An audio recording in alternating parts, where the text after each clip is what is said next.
This is the most terrible class in the entire school, but they discover their new teacher is IP Man Henry, a former US Army soldier, decides to swap the training fields for the chaos of a Hong Kong classroom.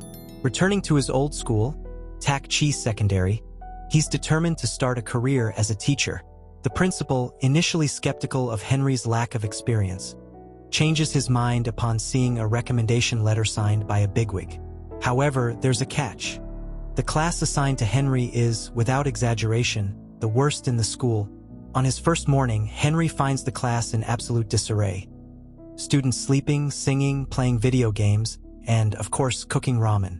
When his attempts to get their attention fail, he simply joins the chaos, commenting on the absurd amount of sodium in the ramen and praising Zufa, a student playing the ukulele, for his musical talent. The highlight of the day? Activating the sprinkler system with a rubber band and chalk. While Henry tries to bring order to the classroom, the real heroes of the story, the group of 5 worst students, are busy smoking in the sports equipment storage room.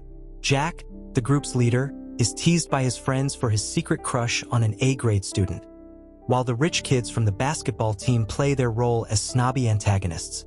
After a clumsy prank causes the basketball team captain to fall on the court, the group ends up in detention with the strict Miss Liang. But being the worst means escaping punishment with a classic prank. Meanwhile, the school principal faces another crisis. The threat of a 20% budget cut, coinciding with the day inspectors arrive to evaluate finances. Back in the classroom, Henry shows off his ex-military reflexes by dodging a bucket of water meant to fall on him. Instead of punishment, Henry takes an unconventional teaching approach. Handing out cigarettes to the class? Yes, you heard that right, and starting a practical lesson on the harmful effects of smoking. For the first time, the students actually pay attention. That's something I'd never do, you might say, but ironically, it works.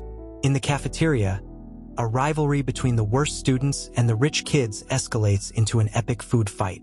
5 students, including Jack, get suspended. Intrigued by his walking problems, Henry decides to investigate each student's backstory. We learn that Zufa, the son of Pakistani immigrants, dreams of being a musician but faces constant discrimination. Danan, a girl struggling to earn her father's approval, tries to be the son he never had. Bruce and Chris are brothers surviving a broken home, while Jack remains a mystery until he's caught stealing a lighter at a restaurant where he works as a waiter.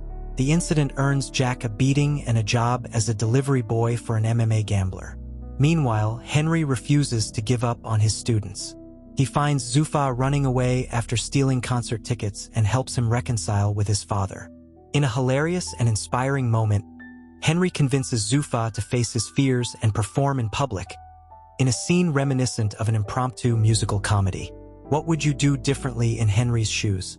Perhaps avoid the potential chaos of giving cigarettes to teenagers. But the ex-soldier's creative approach shows how to earn the trust of a troubled class.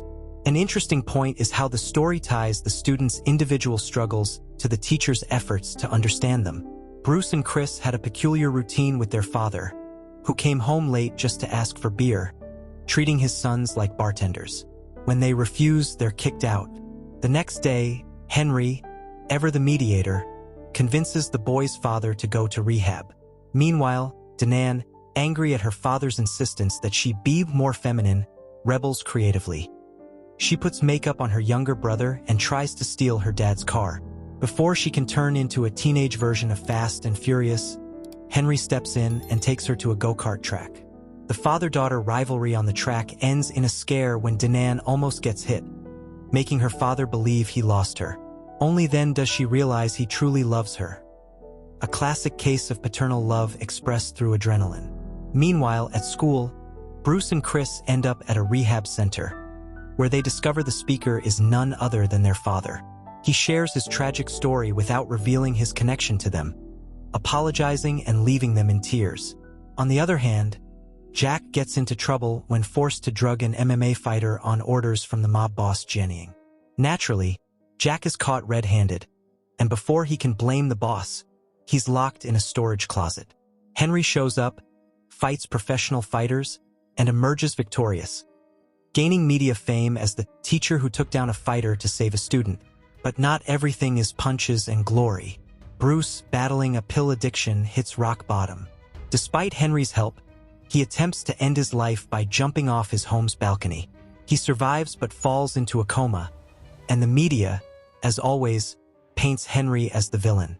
With his teaching license revoked, he leaves the school, saying an emotional goodbye to his students, who decide to study harder than ever to prove he's a great teacher. What would you do in Henry's place? Personally, I wouldn't have the guts to face MMA fighters again, but I'd try to get my license back with a good lawyer. It's interesting how Henry's fight to keep his students on the right path reflects the central theme of the movie, the importance of a teacher who goes beyond the classroom. On the day of the big exam, Jennying tries to sabotage the students by locking them in the school. Henry shows up just in time, rescues the students, and confronts Jennying. In a plot twist, we learn Jennying was a pianist traumatized by Henry in childhood, when Henry hit him with water balloons. After an intense fight, Henry refuses to kill Jennying and apologizes for his youthful mistake. While the students make it to the exam on time, Jennying tries to return to the piano, proving that a little music can heal old wounds.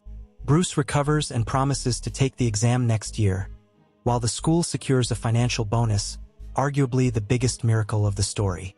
Finally, Henry returns to the classroom, closing the cycle with a classic prank, splashing water on the students as if to say, "Study, but have fun." And now I'll leave you with a summary of a movie about a giant searching for the love of his life. Just click the video on the screen. See you there. Take care. And I gotta tell you, it was perfect. Perfect.